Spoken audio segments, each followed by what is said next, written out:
साथियों नमस्कार, मैं परिमल सोनी छत्तीसगढ़ बिलासपुर से फिर वापस आ गया हूँ आपके सामने एक शानदार बेहतरीन प्रोडक्ट के बारे में जानकारी देने के लिए।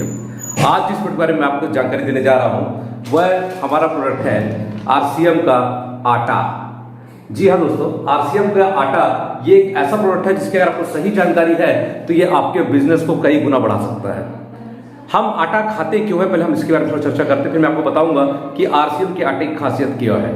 हम आटा सिर्फ इसलिए नहीं खाते कि हमको पेट भरना है। एक्चुअली आटा खाने का बहुत बड़ा कारण यह है कि आटे में प्रोटीन कार्बोहाइड्रेट तो होता ही है, सबसे बड़ा गुण आटे का होता है कि इसमें डाइटरी फाइबर होता है। देखिए, फाइबर तो आप साधारण सलाद खा करके या कुछ फल खा करके भी ले सकते हैं, फाइबर मिल सकता है, लेकिन डाइटरी फाइबर जो होता है वो केवल और केवल चोकर में पाया जाता है। और हम चोकर वाला पदार्थ पूरे दिन में केवल आटे का ही इस्तेमाल करते हैं। आप देखिए, चावल में चोकर नहीं होता, दाल में भी चोकर नहीं होता, सब्जियों में तो होता ही नहीं है।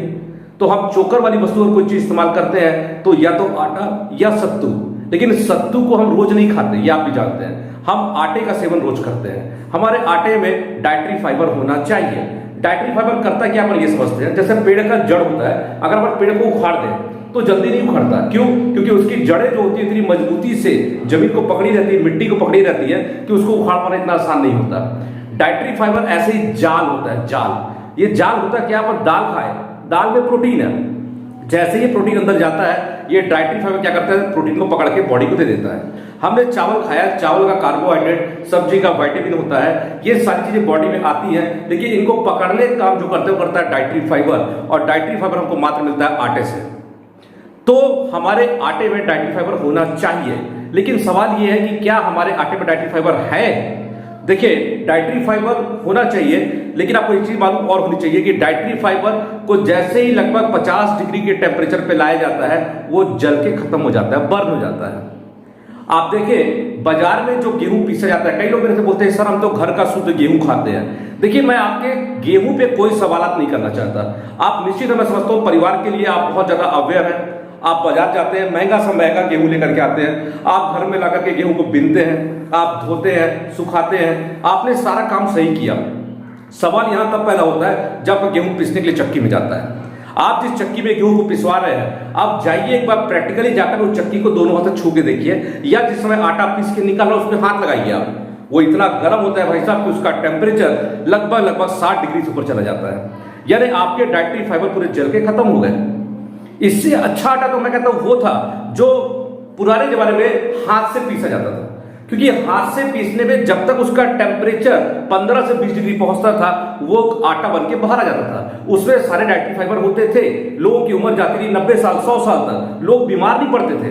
क्यों? क्योंकि जब उस रोटी के साथ वो दाल खाते थे तो प्रोटीन मिलता था, विटामिन मिलता था, सब्जियों में जो खाते थे वो मिलता था। लेकिन आज आप जिस आटे का सेवन कर रहे हैं, चाहे आप बाजार से लेकर के आ रहे हो पीसा पिसाया हुआ पैकेट वाला, या आप खुद पिसवा रहे हो, उसको जब पीसा जाता है तो उसको उसी मशीन से पीसे जाते हैं जिसकी कीमत मात्र 20 से 25 हजार की मशीन आती है।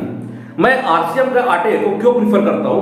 पहली चीज, इसको पीसने की प्रक्रिया ये नहीं है जो आप देख रहे हैं बाजार में। इसकी पीसने की मशीन की शुरुआत ही लगभग 8 लाख रुपए की मशीन से होती है, जिसको कूलेंट ग्राइंडिंग मशीन के नाम से जाना जाता है। इस मशीन की खासियत क्या है कि इस मशीन में टेक्नोलॉजी का यूज किया गया। देखिए, आरसीएम में टेक्नोलॉजी का यूज किया जाता है, यानी जो डाइटरी फाइबर है वो बर्न मत हो जाए, इसके लिए इस मशीन में इसका जो टेम्परेचर होता है वो लगभग 20 डिग्री के आसपास रखा जाता है, और 20 डिग्री की पिसाई में आटा ठंडा निकलता है, जिसके कारण से इसमें डाइटरी फाइबर पूरे बचे रहते हैं। यानी अगर आपने इस आटे का सेवन किया तो आपको दाल का प्रोटीन मिलेगा, सब्जी का विटामिन मिलेगा, आपको सारी चीजें मिलेंगी।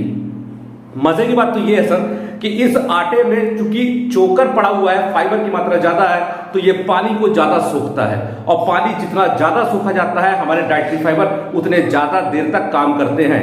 यानी अब आपके शरीर में कुछ भी खाइए वो आपको मिलेगा। अगर डाइटरी फाइबर नहीं होगा आपके आटे में तो आप खाएंगे जरूर, आप सब्जियां भी खाएंगे, आप फल फूल भी खाएंगे, आप दाल भी खाएंगे, आप चावल भी खाएंगे, इन सब में न्यूट्रिएंट है, लेकिन वो आपकी बॉडी को मिलेगा नहीं, क्योंकि आपके आटे में डाइटरी फाइबर है ही नहीं। तो मैं आपको सबको ये चीज बोलना चाहूंगा कि आरसीएम के इस डाइटरी फाइबर युक्त आटे का इस्तेमाल करिए और लोगों तक इसको पहुंचाइए, क्योंकि ये अब आरसीएम में है और ये आपका कर्तव्य बनता है कि पूरे भारत को स्वस्थ बनाना।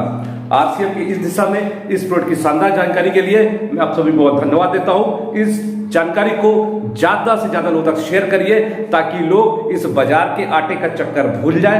लोग ये अपने से जो पिसाने की जो मानसिकता रखे हुए हैं कि शुद्ध खा रहे हैं उसको भूल जाए। आरसीएम के गेहूं को जब धोया जाता है, साफ किया जाता है, 7 स्टेज में धोया जाता है।